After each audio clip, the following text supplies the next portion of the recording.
Phacoemulsification or Phaco, it is the standard method of cataract extraction in developed countries and in regional centers in most developing countries. Started by Charles Killman in 1967, it requires a very small incision of 2 to 3 millimeter. Here is ultrasonic probe.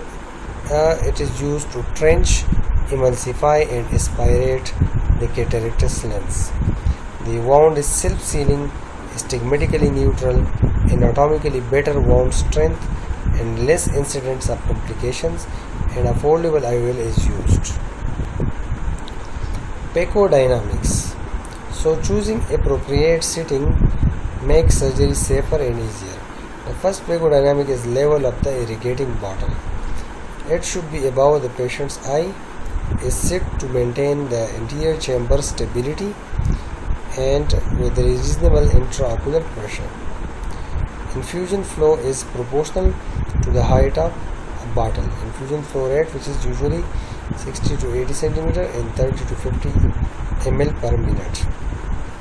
The next phacodynamic is aspiration flow rate. It refers to the volume of fluid removed from the eye in millimeter per minute. For a higher AFR, the irrigating bottle must be elevated to compensate for increased fluid loss. Higher AFR result in attraction of lens material toward the phaco tip with faster vacuum buildup and swift removal of the lens matter, but with less effective power. High AFR should usually be avoided by trainee surgeons.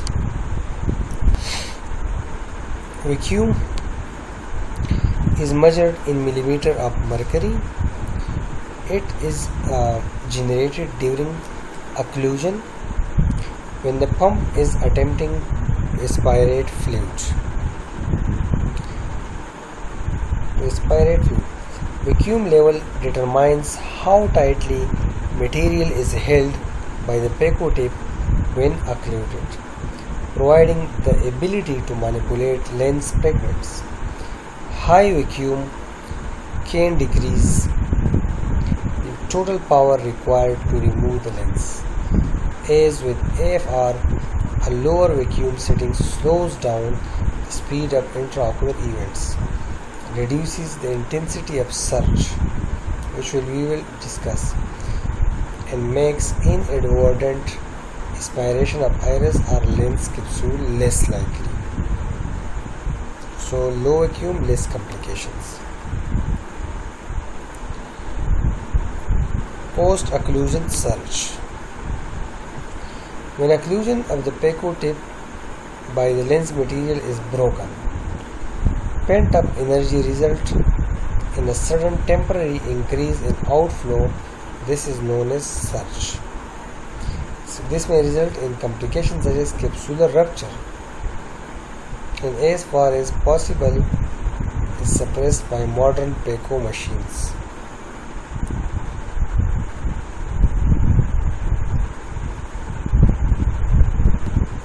Now the types of pump. There are two types of pump. One is peristaltic pumps and another is Venturi pumps.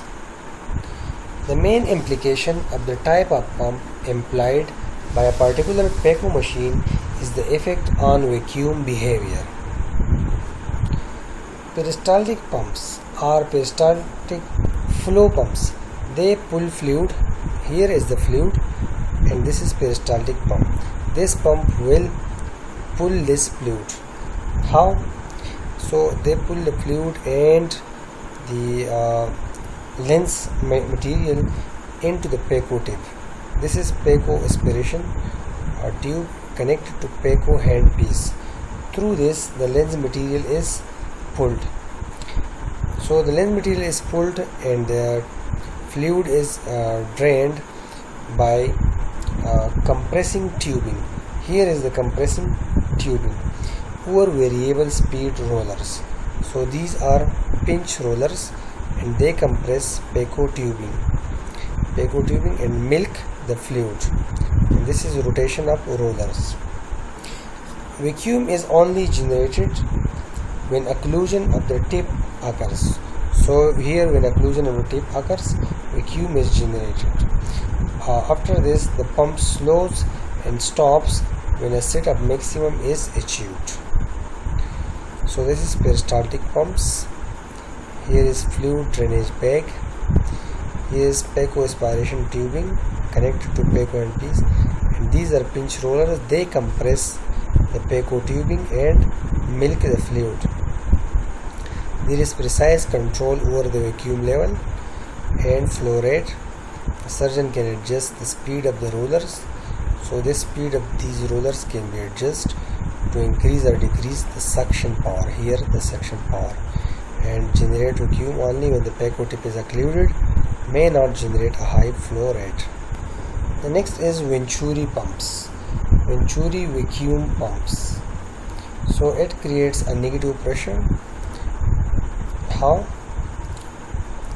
The negative pressure is produced in a vessel by passing compressed case. Here is the compressed case. This compressed case is passed across the entrance of this vessel, so from high pressure to the low pressure. So here vacuum is created.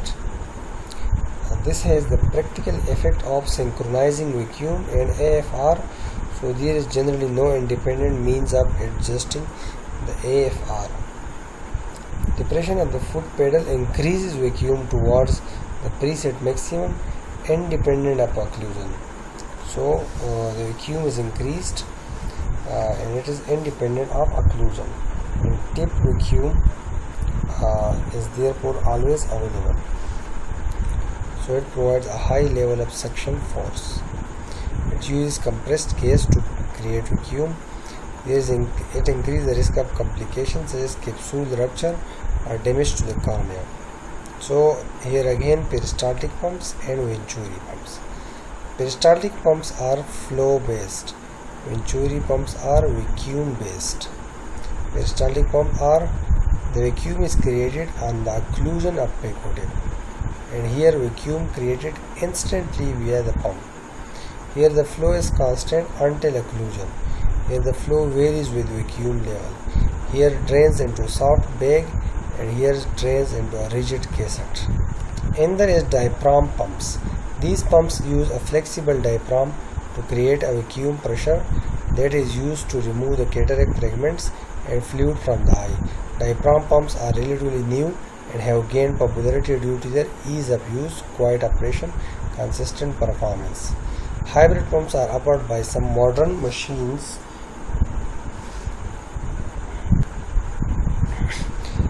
Next is the handpiece of the Phaco machine. The Phaco handpiece features a tip consisting of a hollow titanium needle with an enclosing fluid cooling sleeve. So here is a tip which contains hollow titanium needle and enclosing fluid cooling sleeve to protect the cornea from thermal and mechanical damage. Its emulsifying action is mediated by very high frequency ultrasonic vibrations leading to jackhammer, cavitation and other effects. Some machines offer variants such as torsional Phaco action, water jet mediated Phaco emulsification. Phaco tips of different shapes and size are available, each having particular cutting and holding characteristics. Next is ophthalmic viscosurgical device. Ophthalmic viscosurgical device, also known as OVDs, are viscoelastics. They are biopolymers that play a critical role in modern cataract surgeries. There are many types: cohesive OVDs and dispersive OVDs. Also there is adaptive OVD. The cohesive OVDs are used to create and maintain intraocular space. For example, to maintain the anterior chamber during capsulorhexis. and inflation of the capsular plaque to facilitate introduction of the IOL. Higher molecular weight variants maintain intraocular space more effectively and but tend to promote iris prolapse in shallow AC. Iris prolapse in shallow AC and confers a more sustained post-operative IOP rise. Dispersive OVDs are more adherent to surface than cohesive OVDs, typically used to protect the endothelium, more difficult to remove from the eye than cohesive viscoelastics, but are less likely to cause an IOP spike. The major practical disadvantage of dispersive OVD in their tendency to retain air bubbles and lens fragments, compromising the surgical view.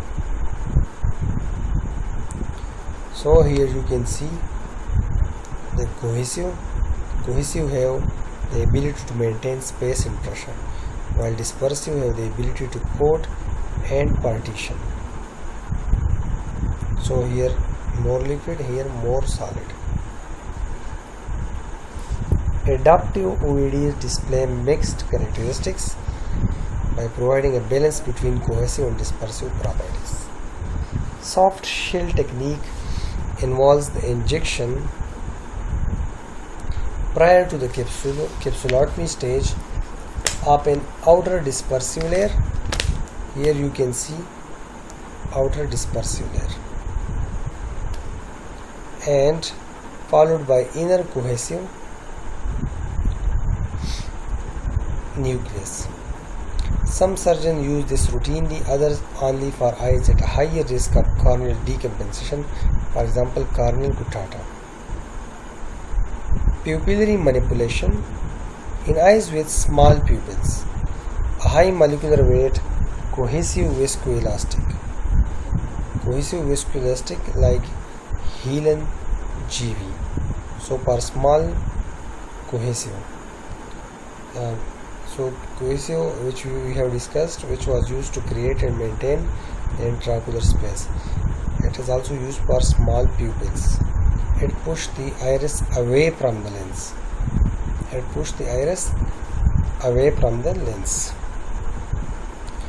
And helped to induce mydriasis. Adaptive OVD's cohesive effect can be used to dilate the pupil. So adaptive OVD's cohesive effect intraoperatively and their dispersive effect to maintain the dilatation.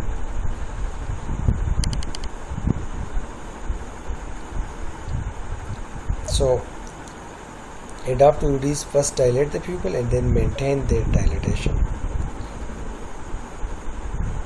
OVDs can be used to break posterior synecdoche with minimal trauma.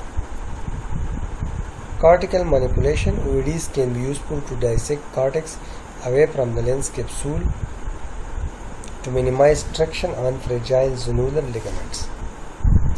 Capsularisis rescue. If capsularisis shows signs of running out to the periphery, injecting a cohesive viscoelastic will flatten the anterior capsule.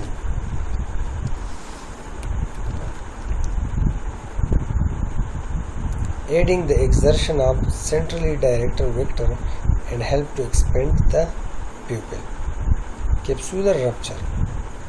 In a small posterior capsular tear, a dispersive viscoelastic will push the vitreous back into the posterior chamber, maintain plugging of the capsular defect, facilitating completion of the lens removal.